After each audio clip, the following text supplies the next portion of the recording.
현미경 바이블 강의 시간 오늘은 126번째 계시록 12장 1절 해 입은 여자와 자손이라는 제목을 가지고 말씀의 은혜를 함께 나누고자 합니다.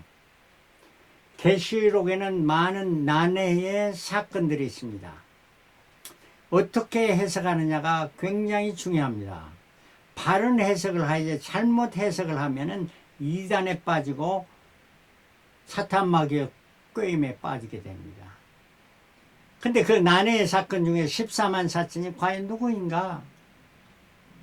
이단에 빠진 자들이 지금 이 시간에 14만 4천이 자기들이라고 생각하는 사람들 다 이단들이에요. 그 자세히 계시록 7장의 말씀인데 현바 122번째 말씀했습니다. 그리고 계시록 10장에 예수님의 공중재림이 분명히 있습니다. 이거를 현미경 바이블 124번에서 이미 했습니다. 이것을 참조하시기 바라고. 지난번에는 두 증인, 과연 두 증인이 누구냐? 이들이 휴거를 계시록 11장의 말씀인데 현바 125번이었습니다. 오늘은 해 입은 여인과 그 자손들 현바 126번인데 자, 해 입은 여인을 어떻게 해석하느냐에 따라서 많은 앞으로 될 일을 잘못 해석하기도 하는 것입니다. 자, 그래서 계시록 12장 1절에 하늘에 큰 이적을 보이니 해를 입은 한 여자가 있는데 그 발 아래는 달이 있고 그 머리에는 12별의 면류관을 썼더라. 이 여자가 아이를 베어 해산하기 때문에 아파서 애써 부르짖더라. 어떤 이들은 이 해 입은 여자를 마리아라고 말하는 사람들, 예수님의 모친. 그래서 여자가 아이를 낳으면 뭐 예수님이 또다시 나오는 거예요? 제2의 예수님입니까? 이 말은 이게 잘못된 해석입니다. 과연 이 해 입은 여인을 어떻게 해석하느냐? 성경을 해석하는 데는 두 가지가 있는데 첫째는 상징적 해석이 있습니다. 이거는 symbolic interpretation. 두 번째는 상징의 해석입니다. Interpretation of symbols. 그래서 왜 상징의 해석을 해야지 상징적 해석을 해버리면 합니다. 14만 4천이 그 사건이 있는 것이고 하나의 상징으로 픽션으로 봐버리면 그래서 무천년설을 주장하는 자들도 있는데 이거는 성경을 좀 떠난 것이 아닌가 이렇게 생각되어집니다. 자, 그렇다면 해 입은 여인이 누구인가? 해 입은 여인이라는 것은 하나의 상징입니다. 그 상징의 본체는 뭐인가 하는 건데 그 본체는 교회를 말합니다. 교회라는 것은 어떤 건물을 말하지 않습니다. 건물을 말하는 에클레시아. 에클레시아는 거룩한 백성들이 모인 무리라는 거예요. 이거 그 무리는 거룩하다는 것은 sanctified. 하나님께서 불러서 따로 세운 이런 무리들. 바로 성령의 인침을 받은 교회의 시작은 사도행전에 성령의 임함으로 교회가 시작한 겁니다. 이와 같이 성령의 인침을 받은 자들이 해 입은 여인들이고 해 입은 여인들이 해산하는 낳은 아이는 누구인가? 해 입은 여인 참 그리스도인 거룩한 백성으로서 저들이 결혼하여 아이를 낳았을 때 이 아이가 낳은 아이들이에요. 그래서 한 아이가 아니고 여러 아이들, 우리들이 믿음으로 신앙생활을 하면서 자녀를 가진 그 자녀들. 여기서 아이들이라 했으니까 이거는 베이비나 티네이저까지 이렇게 생각되지 않겠습니까? 이러한 자들이 어떠한 자들이냐? 예수님이 공중 재림할 살아서 공중에서 주님을 맞이하는, 죽어서 순교해서 맞이하는 거예요. 이들은 살아서 하나님께서 특별히 사랑하셔서 죽지 않고 살아서 예수님을 맞이하게 된다 하는 이런 말씀입니다. 자, 왜 그러냐? 계시록 데살로니가전서 4장 16절에 순교하여 주님을 만난 자들, 죽어서 만난 자들, 17절은 살아서 남은 자도, 그래서 그 후에, 그러니까 먼저 죽은 자들이 먼저 일어나고 그 후에 우리 살아남은 자도 저희와 함께 구름 속으로 끌어올려 공중에서 주를 영접하시리니 여기에 참여하는 자들이 누구 있는가?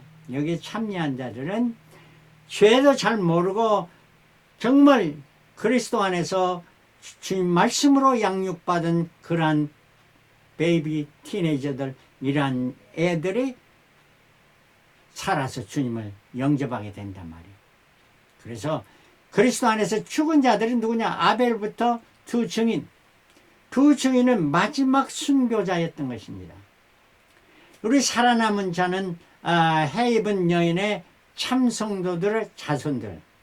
그리고 5절에 보면은 여자가 아들을 낳으니 이를 장차 철장으로 만국을 다스릴 남자라. 그 아이를 하나님 앞과 보좌 앞으로 올라가더라.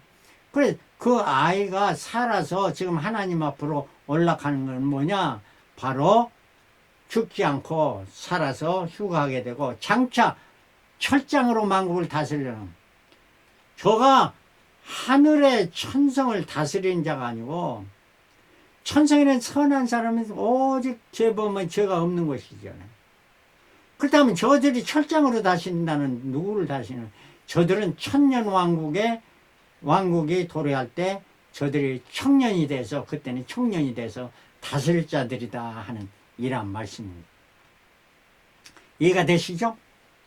자, 3절에는 한 붉은 용이 있는데 머리가 7이요 7 멸류관이요 뿔이 10이라. 제가 별 3분의 1을 끌어다가 땅에 던지는 이러한 능력을 가진 적그리스도, 또 마귀도 능력이 있습니다. 5절에는 여자가 아들을 낳으니 이는 장차 철장으로 만국을 다스릴 남자라. 그 아이를 하나님 앞과 그 보좌 앞으로 올려가니라. 이 아이가 올라갔다는 말이야. 그 여자가 광야로 도망을, 그 올라갔어도 그 다음에 이 여자가 도망당했어. 왜 그러냐? 붉은 용의 그 악한 세력의 핍박이 많은, 얼마 동안 했나? 1260일. 이거는 후 3년 반 동안이라는 거예요. 저를 양육하기 위하여 하나님의 예배하시는, 하나님께서 저들도 교회도 하나님의 보호하시는, 저들의 핍박을 받아서 죽임을 당하지 않고 핍박을 당하지 않게. 왜냐하면 두 증인이 마지막 핍박당해서 이렇게 순교하는 자이죠. 하나님께서 보호하신단 말이에요. 그러면 여러분들 걱정할 필요가 없습니다. 그때가 우리가 당하는 때라면.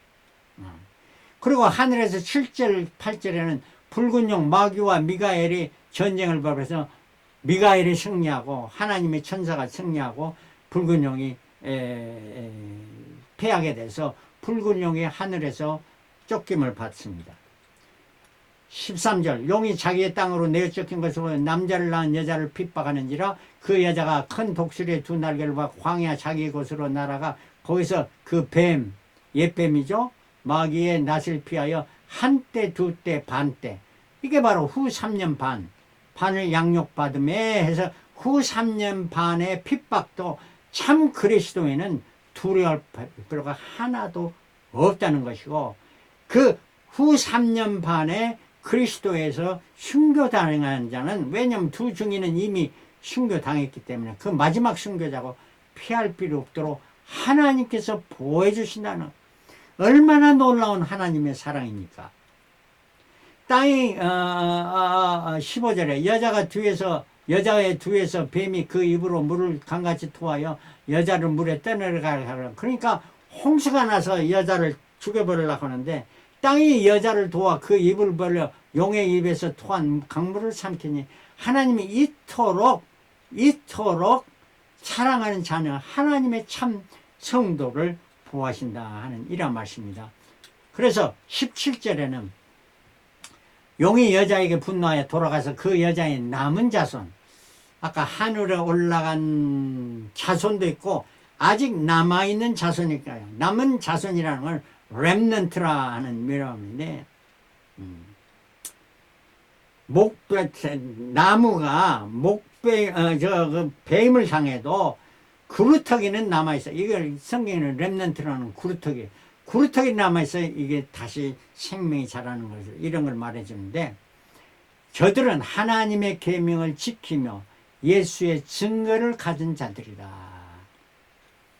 철저하게 하나님의 말씀에 순종하며 말씀을 죽기까지 순종했던 이러한 자들은 어떠냐? 예수의 증거를 가졌다. 예수님의 증거를 가진 자들은 뭐냐? 예수님께서 이마에 하나님의 인침, 예수님의 인침을 받은 이러한 증거를 가진 자들이다 하는 거예요. 그래서 해입은 여자는 참 성령의 인침을 성도요. 여자가 낳은 아이는 휴가의 공중의 재림에 아직 어린 아이들이죠. 예, 재림에 전쟁에 나갈 수 없는 거잖아. 어린 아이를 전쟁에 누가 보내요? 여자의 그 남은 자손들 청년으로서 용과 싸우려고 남겨준 이 자녀들의 하나님의 계명을 지키며 예수의 증거를 가진 자, 예수의 입 맞은 자, 이러한 자들을 인침을 받은 14만 4천 뭐냐? 하나님의 정예 군인들이다 하는 말이에요. 이 정예 군인들은 후 3년 반에 악한 적그리스도 또한 모든 이러한 사탄 마귀의 이러한 시험에 빠지지 않고 믿음의 정죄를 지키며 저들과 싸워 승리하여 계시록 14장에 예수께서 이제 지상 재림하실 때 지상의 재림에 참여한 자들을 말해주는 것입니다. 자, 계시록의 진행 과정을 지금 한번 살펴보면은 1장에서는 서론에서 예수 그리스도 계시라, 사도 요한은 다만 그것을 본 것과 들은 것을 전할 뿐이죠. 2장 3장에서 7별과 7교회를 말해줍니다. 마지막 교회 에베소, 스무나, 버가모, 두아디라, 사대, 빌라델피아, 라오디게아 교회. 이 마지막 7째 교회가 지금 7째 교회 시대이고, 이 7째 교회 시대에 인때는 재앙이 있는데, 이 인때는 재앙 그 전에 4장 5장에는 천상의 네 생물과 23장은 어린 양을 찬양하는 것이 나오고, 6장에는 말세 교회, 즉 첫 번째부터 여섯째 인때는 사건을 말해주네. 지금이 언제냐? 정말탄자, 즉 경제전의 시대입니다. 지금이 미국이 경제전의 시대를 좌우하고 있죠. 그 다음에 청황색 말탄자가 나타나는데 이게는 종교전의 시대가 앞으로 도래할 것입니다. 자, 그리고 7째 인때기 전에 삽입경이 계시록 7장에 14만 4천이 나오고 8장부터 9장까지는 7째 인때는 거예요. 7째 인입니다. 7인이 아니고 7째 인때일 때 이거는 뭐냐? 첫 번째부터 6번째 나팔 재앙을 말해주고 7째 마지막 나팔 불기 직전에, 그러니까 6째 나팔을 불고 7째 나팔 불기 전에 예수께서 공중재림에서 힘센 천사로 공중재림하고, 그 다음에 11장에는 휴가는 순교자들, 두 증인들, 최후의 순교자들 말하고, 그 다음에 12장에는 헤이븐 여인의 아이들은 누구냐?